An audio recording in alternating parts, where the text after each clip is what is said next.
Hello friends, എല്ലാവർക്കും കുഞ്ഞൂസ് cooking ചാനലിലേക്ക് സ്വാഗതം. അപ്പോൾ നമ്മുടെ കുഞ്ഞു നല്ല ഇൻട്രസ്റ്റ് ആയിട്ട് പോകുന്നത് ചാമ്പയ്ക്ക പൊട്ടിക്കാൻ വേണ്ടിയിട്ടാണ്. വീടിൻ്റെ അടുത്ത് തന്നെയുള്ള ഹരിയേട്ടൻ്റെ വീട്ടിൽ ചാമ്പയ്ക്ക കണ്ടുണ്ടാവുക. അപ്പോൾ ചാമ്പയ്ക്ക പൊട്ടിക്കാൻ വേണ്ടിയിട്ട് പോവുകയാണ് കേട്ടോ.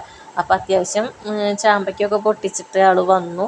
അപ്പോൾ അതിൻ്റെ സന്തോഷത്തിലാണ് നിൽക്കുന്നത്. അപ്പോൾ ആ ചേച്ചി പറഞ്ഞു ഇത് ഉപ്പിലിടാനാണ് നല്ലതെന്ന് പറഞ്ഞു. അപ്പോൾ നോക്കുമ്പോൾ അധികം മധുരമില്ലാത്ത ചാമ്പയ്ക്കയാണ്. പക്ഷെ ശരിക്കും കശുമാങ്ങയുടെയൊക്കെ വലിപ്പം ഉണ്ട് ഏകദേശം. അതേ മോഡലായിട്ടാണ് തോന്നുക. അപ്പോൾ ഏതായാലും അത് ഉപ്പിലിട്ടാൽ നല്ല ടേസ്റ്റാണെന്ന് പറഞ്ഞപ്പോൾ അതെന്തായാലും ഉപ്പിലിട്ട് നോക്കാമെന്ന് വെച്ചു. ഞാൻ ഉപ്പിലിട്ടിട്ടുള്ള ചാമ്പയ്ക്ക ഇതുവരെ കഴിച്ചിട്ടില്ല, ഉണ്ടാക്കിയിട്ടുമില്ല. അപ്പോൾ ഞാനതൊക്കെ ഒന്ന് കഴുകി വൃത്തിയാക്കി എടുത്തിട്ട് നടു പൊളിച്ചിട്ടാണ് ഇട്ട് കൊടുക്കുന്നത്. നടു പൊളിക്കുമ്പോൾ നമുക്ക് അതിൻ്റെ ഉള്ളിൽ വല്ല പ്രാണികളോ വല്ലതൊക്കെ ഉണ്ട് വെച്ചെങ്കിൽ കാണാൻ പറ്റും.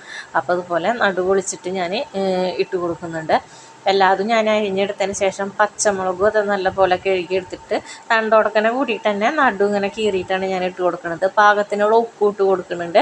പിന്നെ ചൂടുവെള്ളമല്ലേ, തിളപ്പിച്ചാറിയിട്ടുള്ള ചൂടുവെള്ളമാണ് ഞാൻ ഒഴിച്ച് കൊടുക്കുന്നത്. തിളപ്പിച്ചാറിയിട്ട് വെച്ചിട്ടുള്ള വെള്ളമാണ്. പച്ചവെള്ളം ഒഴിച്ച് കൊടുക്കണേക്കാളും ഇതുപോലെ തിളപ്പിച്ചാറിയ വെള്ളം ഒഴിച്ച് കൊടുത്താൽ മതി.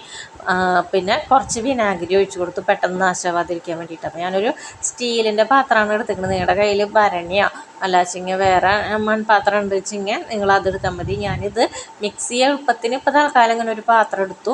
അപ്പോൾ കുപ്പിയിൽ ഡയറക്റ്റായിട്ട് ഇത് ഒക്കെ ഇട്ട് കൊടുത്തിട്ട് നമുക്ക് നന്നായി കുലുക്കിയെടുക്കാൻ പറ്റില്ല. അപ്പോൾ ഇതിൽ നല്ലതുപോലെ കുലുക്കിയെടുത്തതിന് ശേഷം ഞാൻ കുപ്പിയിലാക്കുകയാണ് ചെയ്യുന്നത്. അപ്പോൾ ഞാൻ ഇതുവരെ കഴിച്ചിട്ടില്ല. ഇങ്ങനെ ഇട്ട് നോക്കിയിട്ട് കഴിച്ച വശം തന്നെ നല്ല ടേസ്റ്റ് തോന്നി. അപ്പോൾ 2 ദിവസം കഴിഞ്ഞിട്ട് എടുത്തിട്ട് നോക്കാനാണ്. അപ്പോൾ എന്തായാലും നല്ല ടേസ്റ്റ് ഉണ്ടാവും. ഒരു കഷ്ണം കഴിച്ചപ്പോൾ തന്നെ ടേസ്റ്റ് ഉണ്ട്. അപ്പോൾ ഇത്രയുള്ള വീഡിയോ എല്ലാവർക്കും ഇഷ്ടമാവുകയാണെന്ന് വെച്ചെങ്കിൽ ഒന്ന് ഷെയർ ചെയ്യണം, ലൈക്ക് ചെയ്യണം, സബ്സ്ക്രൈബ് ചെയ്യണം കേട്ടോ. Okay, thank